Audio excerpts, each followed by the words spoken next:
Hello everyone, this is Michelle back with another video, and first of all I want to say I hope everybody's Thanksgiving was wonderful and great and fantastic. I went and I did a couple things. Yesterday I gave an offering of food that I had made to Morgan and to Dagda, because I do honor Dagda. I honor Morgan, Dagda, Rihanna, and Luke. And I gave them the offering of what I had, and I burned some incense. I didn't burn powdered incense, I burned stick incense, mainly because with me, I got a bad habit when I burn powdered incense. I burn a lot of it and all that type of stuff. So yeah, I am like, okay. Hold on a second. With this lighter. Okay. So yeah, so today's Friday and I'm doing another video. And this is covering the Morrigan and Celtic mythology. And I will try not to make it a long video, but I'm going to do another video after this.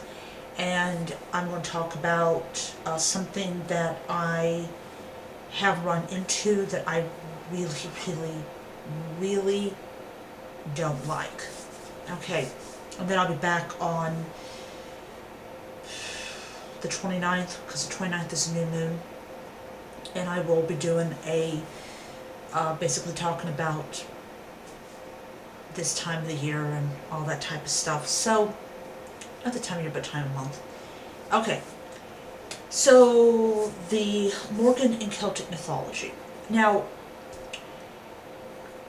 one of the things that people have to understand about Christianity. Christians, when they conquered, and I'm going to use the word conquered because that was the whole premise of going to these places that were outside of the former Roman Empire, and that was to conquer them and to convert them to Christianity and to either destroy their native beliefs or to alter them and change them enough to where they would be acceptable, but would make the people believe that they were still practicing their ancestral religion. And I'm not going to focus on the Christians of today, even though they do have a lot to improve on, but we're talking about like the Christians of the Middle Ages. Alright, so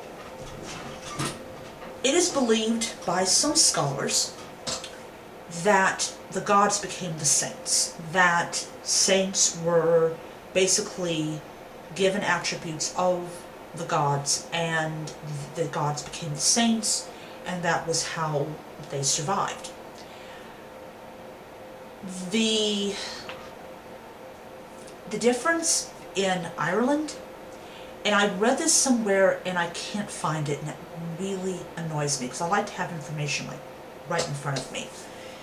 But when the Celtic Christian Church tried to supplant native beliefs, Patrick had influence, but of course it's believed that he wasn't the only one that had influence.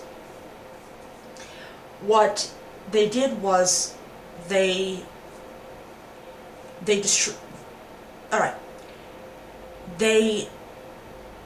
basically took the belief that if you wrote these myths down, you would destroy their power literally.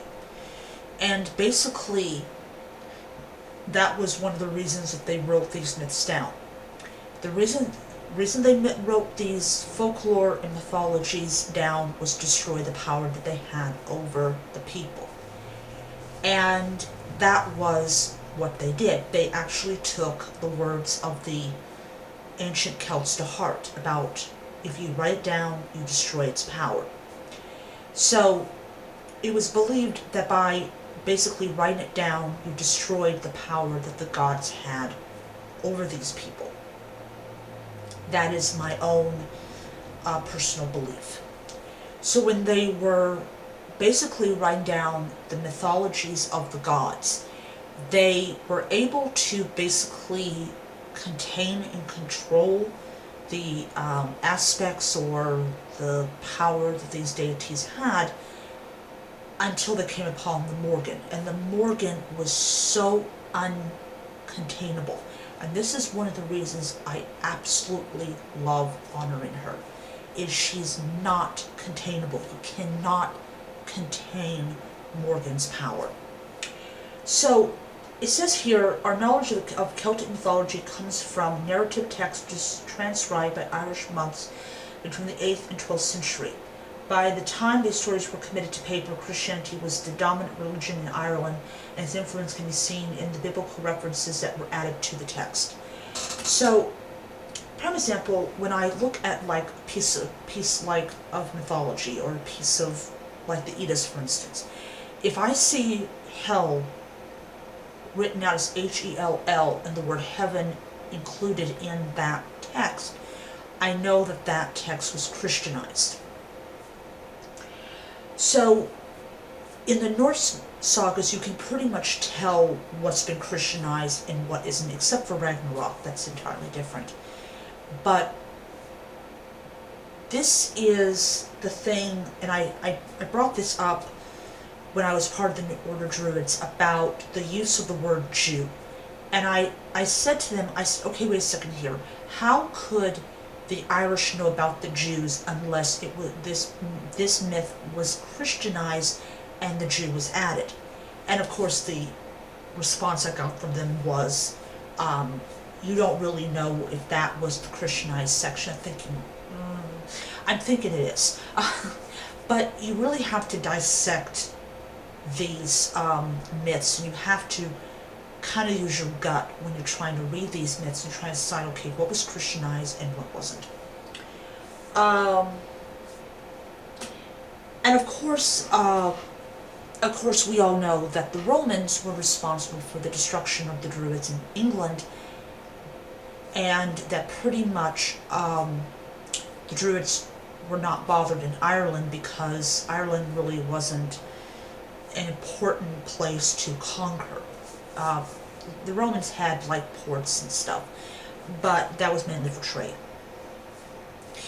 But the attitude that the Christians had towards the Irish, who were classified as being Celt, goes all the way back to when the Roman Empire was at its strength and it was pagan, and the Celts invaded Rome and demanded a lot of money, a lot of gold. I don't think it was because they were greedy for it. It was, I think, because they intended to melt it down and make it into ornaments. But that's just my theory. So you have the Celts who are still surviving in Ireland, and they come upon basically the Romans in the form of like Patrick and other people either before or after him. And the goal of Patrick was, and this is my own belief, you can take it for what it is, the goal of Patrick was to finish what the pagan Romans started. And that was to finally destroy the last cohesive, or not cohesive, the last Celts and their religion and all that type of stuff. Alright, so although the Druids did have the Ogham, a magical alphabet that archaeologists have found carved onto gravestones and boundary markers, it was not used to record any of the Druids' teachings. Memorization was highly prized, and there was a taboo against writing down any of the Druid stories or teachings, which that is the reason that we don't really know about how the Druids practiced individually or whatnot. That's why my viewpoint is, because we really don't know how they did ritual, it's pretty much open to however you want to do it. If you want to do it in kind of like a Wiccan format, that's fine. It's because of what I just said that they did not, it was taboo to write it down.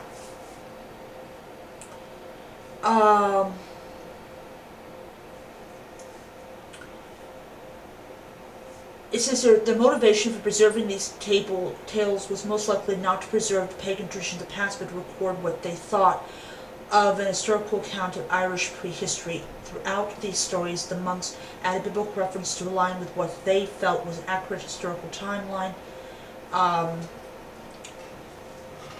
Okay, so that was what they did. And there was this one guy that actually said that they didn't give a damn about mythology. They just wanted to preserve it so that they could basically mock things.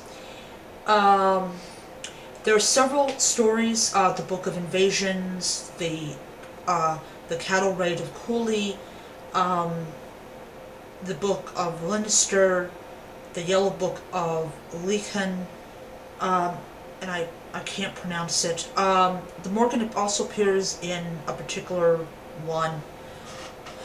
I can't pronounce it, a series of 176 poems and prose pieces related to the origins of Irish place names, which was compiled sometime in the 12th century. And so the Morrigan in this chapter basically covers the Morrigan in her various...